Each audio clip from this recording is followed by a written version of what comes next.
Let's say you've watched some of my videos in the past and you've taken my advice and you sprint 2 to 3 times every single week and you watch how much volume that you do in a session, but you're still not improving your 40-yard dash. This video is for you. In this video, I'm going to go over 3 underrated common mistakes that football players make when they're trying to trim time off their 40-yard dash. How acceleration may be killing your success on the 40-yard dash, how you need to transition from acceleration to top speed, and how you need to hold on to that top speed at the top end of your 40-yard dash so you can maximize your improvement on the 40. So when I get a football player and I train them on their 40-yard dash, the first thing that I find that's a problem is their short burst acceleration. And that just comes from having a lack of horizontal power. Horizontal power just means how you can push your body forward, push your hips forward. A lot of people are used to cycling their legs when they sprint because they've been taught A skips and B skips and the upright sprint mechanics. But when you're in that acceleration phase, you cannot cycle like that. And so when we train the acceleration phase of our sprint, we're doing a lot of wall drills. We're doing a lot of sled marches. We're doing drills where we're striking underneath our center of mass and driving our hips forward. So broad jumps are huge in improving that horizontal force production and building that acceleration.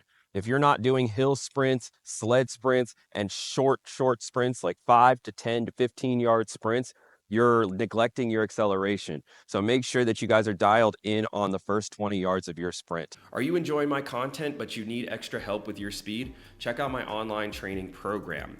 My online training includes a personalized 12-week program that attacks your weaknesses so you can get fast and translate that speed to the field. It also includes access to a software where you can test your speed using video analysis and get instant feedback on different aspects of your sprint so we know what your weaknesses are. It also gives you access to our app where you can see 250 plus videos demonstrating the drills and exercises included on your program.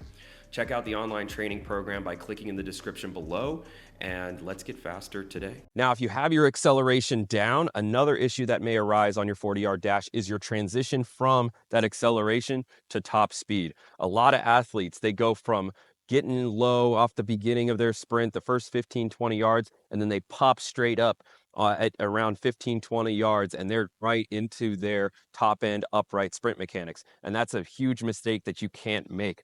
Your rise when you're sprinting on your 40-yard dash needs to be gradual. It can't be 15 yards and then pop straight up. It needs to be every single step, you're slowly rising. I say it's like an airplane, right? If an airplane just pops straight up, everybody would fly down to the bottom of the plane. If in reality, the airplane is gradually rising, gradually going up into its ascent, and that's what causes it to fly more efficiently. And that's exactly how you should feel as a sprinter. And it just comes with reps too.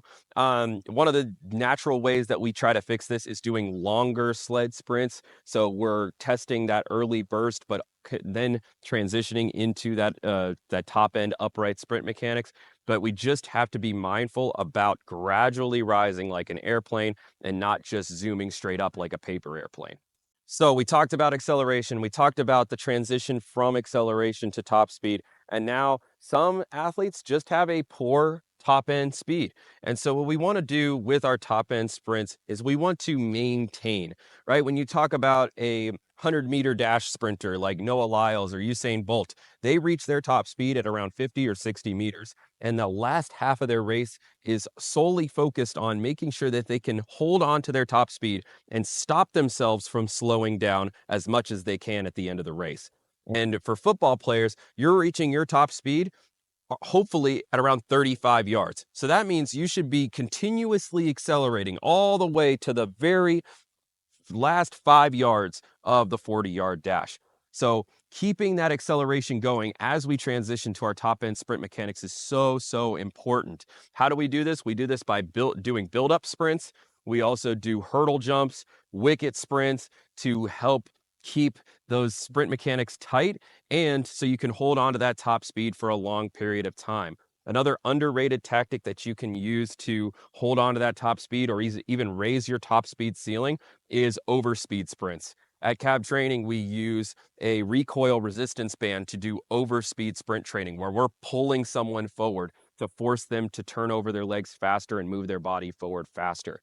And so every single part of the 40-yard dash is important, right? If you can take a tenth of a second off of your last 10 yards of the 40, and you take a tenth of a second off of this first 10 yards of your 40, you just cut 2/10 of a second off your 40 by making minor incremental changes.